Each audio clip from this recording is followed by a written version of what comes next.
اب تو یہ بھی فکر تھی کہ اگر میر ہاؤس سے انکار ہو گیا تو کیا ہوگا۔ خدا کی شکل نگاہوں میں پھرنے لگے گی۔ بھائی مریم، پہیلی نہ بجھاؤ، میرا تو بی پی بڑھنے لگا ہے۔ تم سے محبت ہے تو خفا نہیں ہو سکتے، جلدی بتاؤ۔ تائی جان نے انہیں اعتماد دیا۔ اماد کے رشتے کی بات ہے بھابھی، وہ دھیمی سی آواز میں بولی۔ تائی جان نے حیران ہو کر انہیں دیکھا۔ اس میں کیا پریشانی ہے؟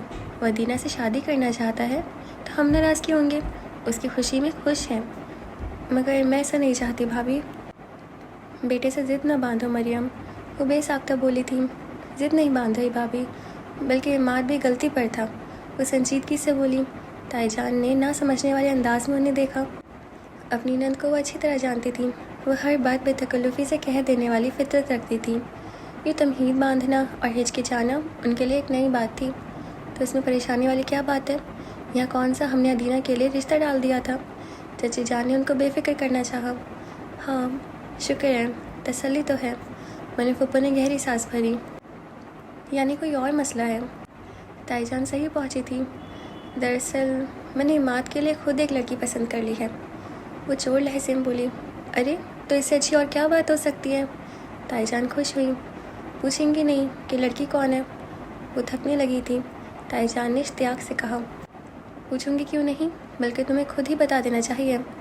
بتانے ہی تو آئی ہوں، بلکہ آپ سے اجازت لینے، بس ہمت نہیں ہو رہی تھی، انہوں نے پس لہجے میں کہا۔ تو حیران ہوئی۔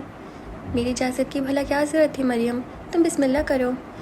اب بتا بھی دو کون ہے وہ لڑکی جسے تم نے اماد کے لیے پسند کیا ہے؟ چچی جان بغور ان کے بدلتے رنگ کو دیکھ رہی تھی۔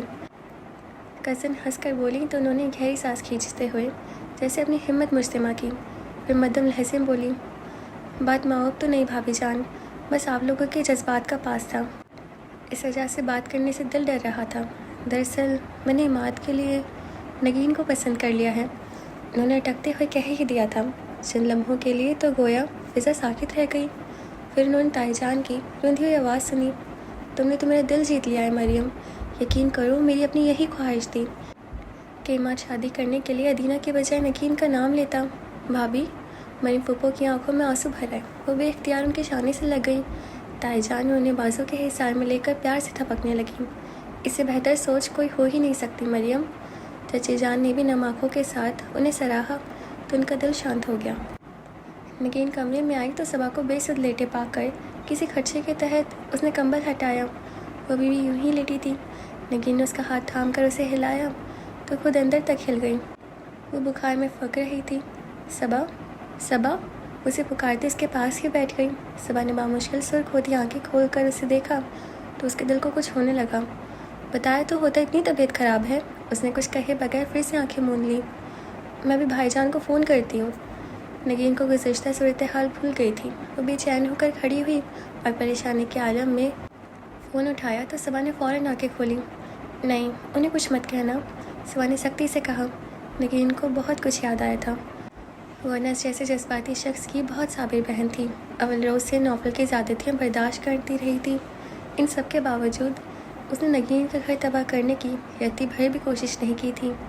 نگین نے نم ہوتی آنکھیں پوچھیں، تو چلو پھر اٹھو، میرے ساتھ ڈاکٹر کے پاس چلو۔ مجھ میں اتنی ہمت نہیں ہے، گھر سے ہی کچھ میڈیسن لے لیتی ہوں، وہ نکاہت بھرے لہجے میں بولی تھی۔ نگین کو اس کے صبر، اس کی برداشت سے وحشت ہونے لگی۔ کوئی اور لڑکی ہوتی تو نوفل کی زیادتیاں ایسے فضول اور گھٹیا الزام سننے کے بعد اس پر 4 حرف بھیج کر گھر جا پہنچتی۔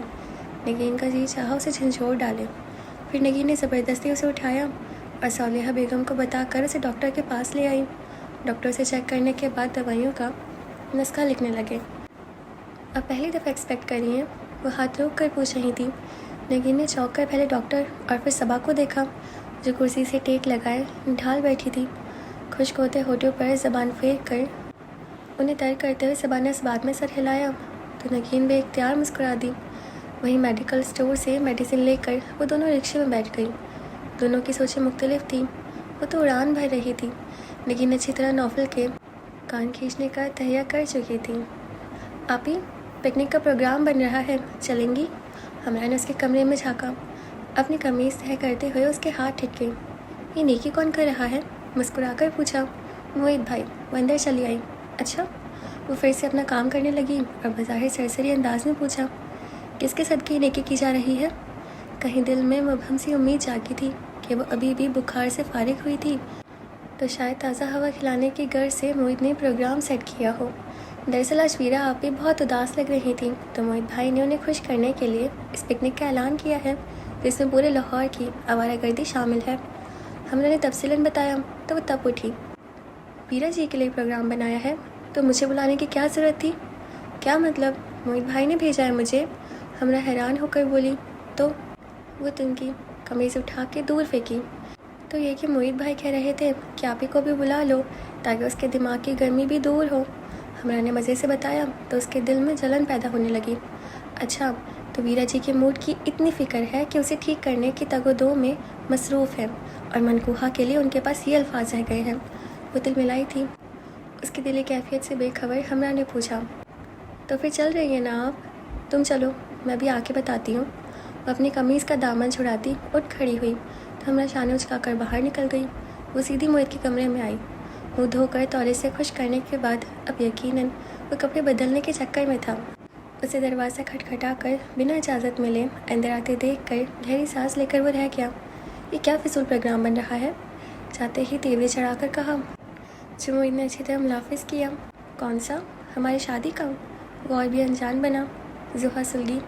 آج کے پروگرام کی بات کر رہی ہوں میں، دل ملا کر کہا تو وہ اطمینان سے بولا۔ آج تو تمہیں ساتھ لے کر پکنک منانے کا پروگرام تھا۔ زحا اس کے جملے کو اچھی طرح سمجھ رہی تھی۔ میں نے آپ سے پہلے بھی کہا تھا کہ ویرا سے دور رہیں، وہ سخت لہجے میں بولی، جبکہ موہت قدرے پرسکون تھا۔ ہاں تو دور ہی ہوں نا، وہ اپنے گیسٹ روم میں ہے اور میں یہاں، کافی فاصلہ بنتا ہے۔ پھر آپ نے اس کے لیے پکنک کا پروگرام کیوں رکھا؟ اس سے کیا فرق پڑتا ہے؟ موہت نے جواباً سوال کیا تھا۔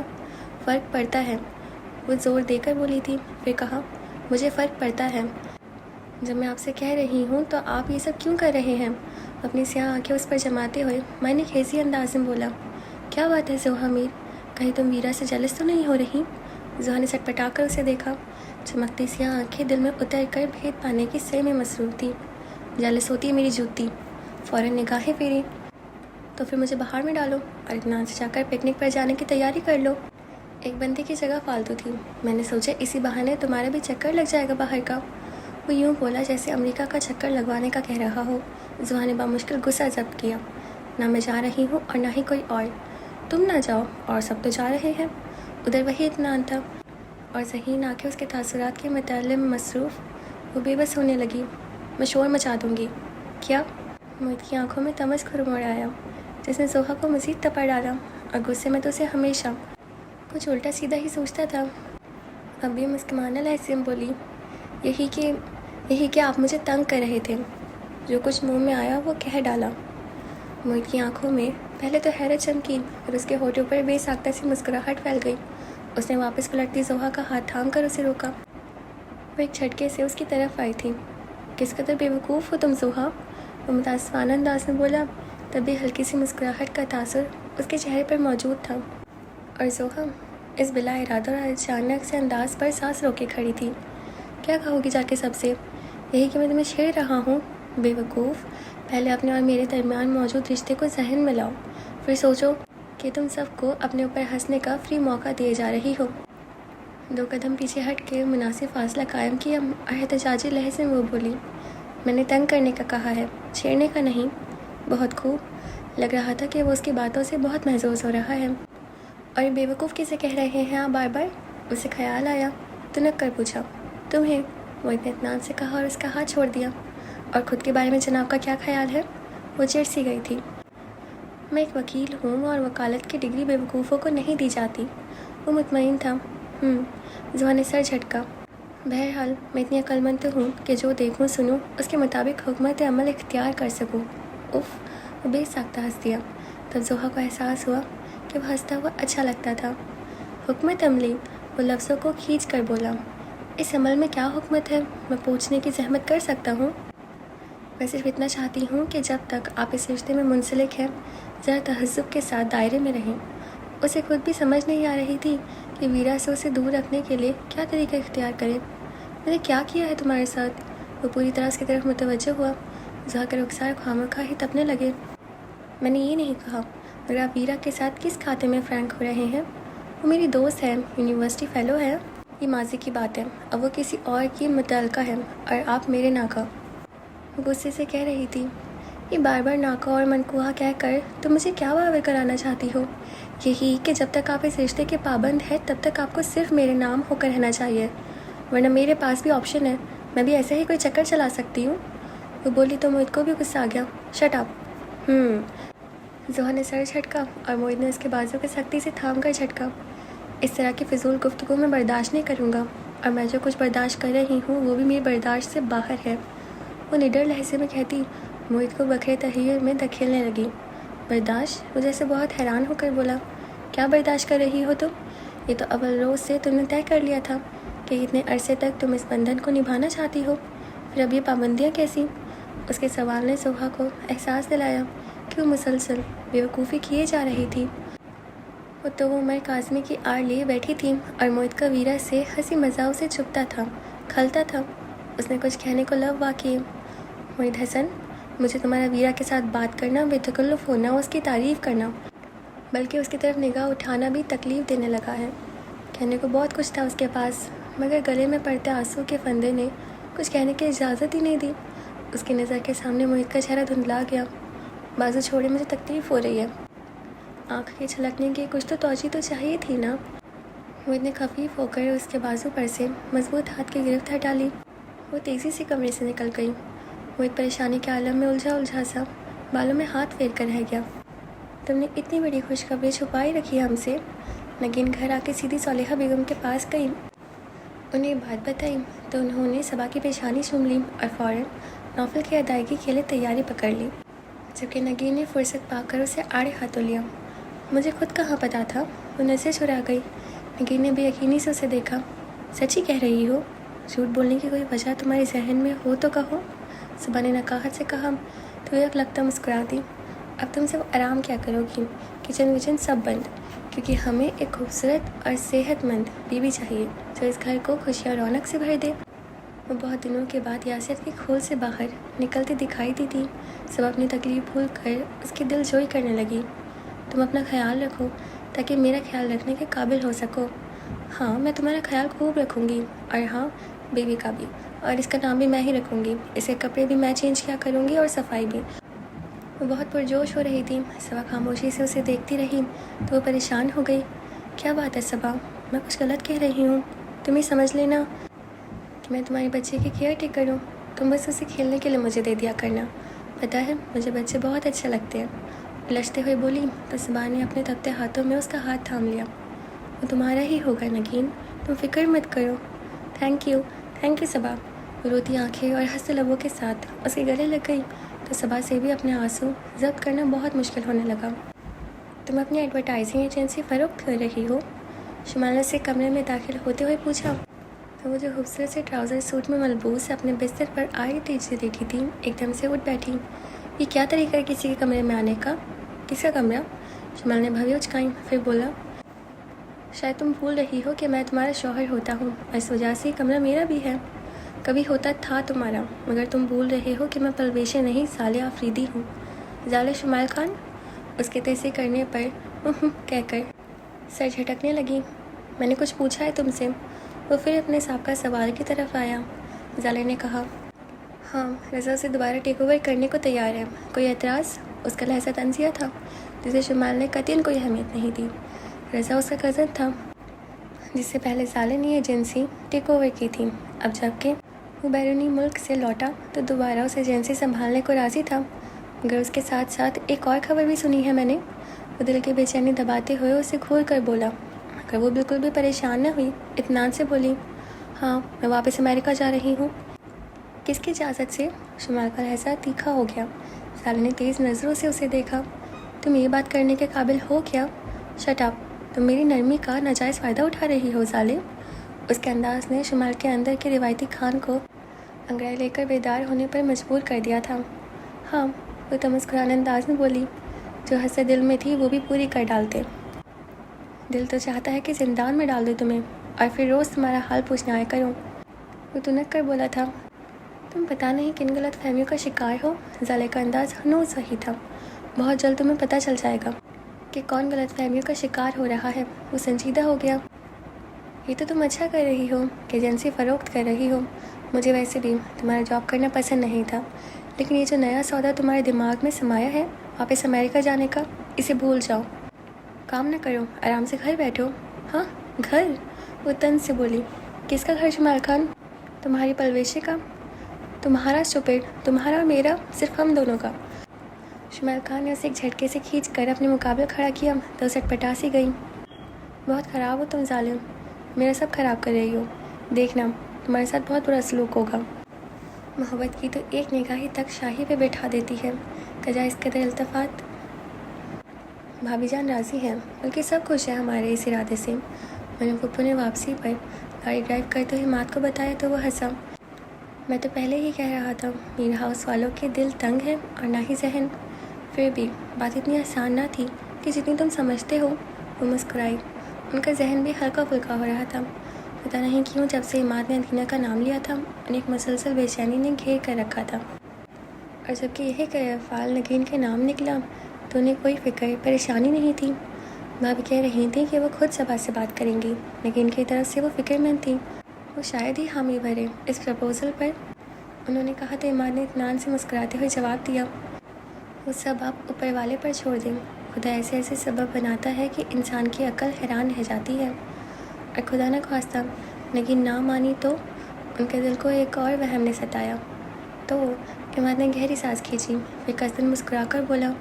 ہم کسی کو مجبور تو نہیں کر سکتے نا. اگر اوپر سے اشارہ ہو گیا تو یہ معاملہ حل ہو جائے گا، وگرنہ جو قسمت. میرے پھپھو نے سکون کی سانس لی. ہاں یہ ضروری ہے کہ مجھے نگین کے انکار کا افسوس بہت ہوگا.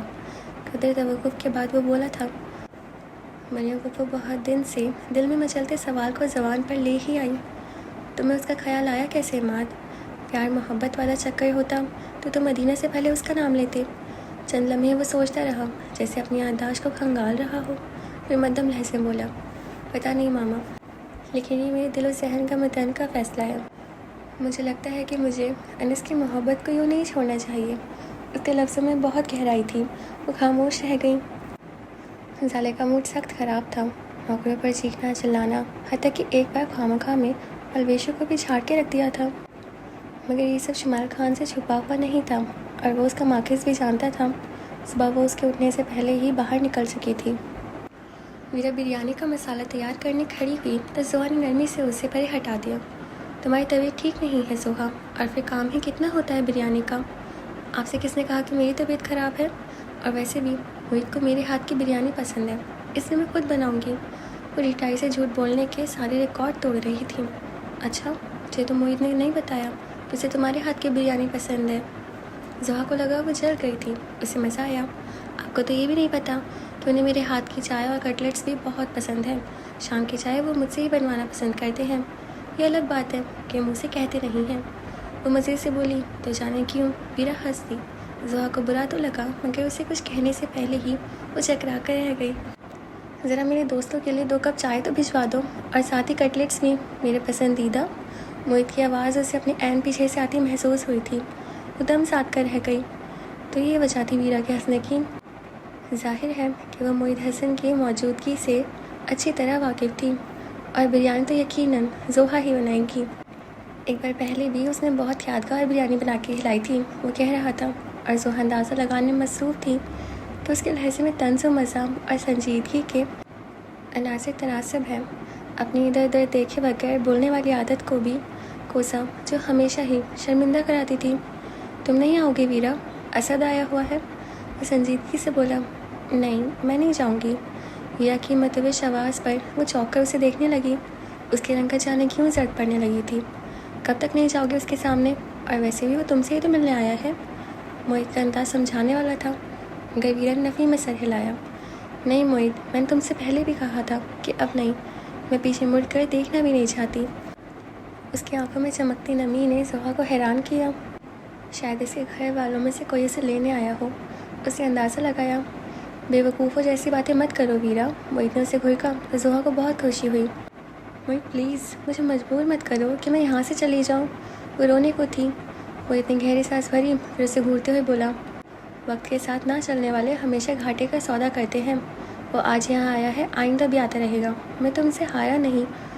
بس تمہیں سنبھلنے اور سمجھنے کا وقت دے رہا ہوں، کہہ کر وہ چلا گیا تھا۔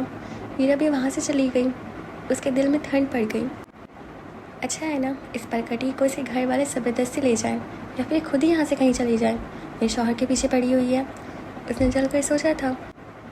پھر ٹھٹک گئی، دل کی دھڑکن بے ترتیب ہوئی تھی۔ میرا شوہر؟ متحیر سی کھڑی تھی، جانے کور کیسے اس حقیقت کو تسلیم کر گیا تھا دل۔ کیا کہا تھا مرید حسن نے؟ محبت دل پہ دستک دیتی ہے، اور جب یہ دستک ہونے لگے تو دل کے دروازے وا کیے بغیر کوئی نہیں رہتا۔ اس کی طرف ملتفت ہونا، اسے سوچنا، بہت اچھے معنوں میں سوچنا، دستک ہی تو تھی۔ دل میں شور تھا کہ بڑھتا ہی جا رہا تھا۔ اسے تھامے وہ کھڑی رہ گئی۔ اوکے جی، تو آج کے لیے بس اتنا ہی۔ اور مجھے پتہ ہے سب سے اچھا پارٹ آج کا کون سا لگا؟ مجھے وہ کہہ رہی تھی اور پیچھے سے وہ ساری بات سن لیتے ہیں۔ ان سب کی ٹائمنگ ایسی ہوتی ہے کہ جب بھی کہتے تو پیچھے وہی انسان کھڑا ہوتا ہے۔ اور وہ بریانی والی بات جو اس نے پوری جلا دی تھی نیچے سے، اور خوشبو بھی اچھی نہیں آ رہی تھی، تو سب سے فیوریٹ پارٹ میرا آج کا وہی تھا۔ آپ کو کیسا لگا ضرور بتائیے گا، اور آپ یوں ہی ہمیں سنتے رہیے۔ اب ہم آپ سے کل ملیں گے۔ اب اپنا خیال رکھیے گا۔ خدا حافظ۔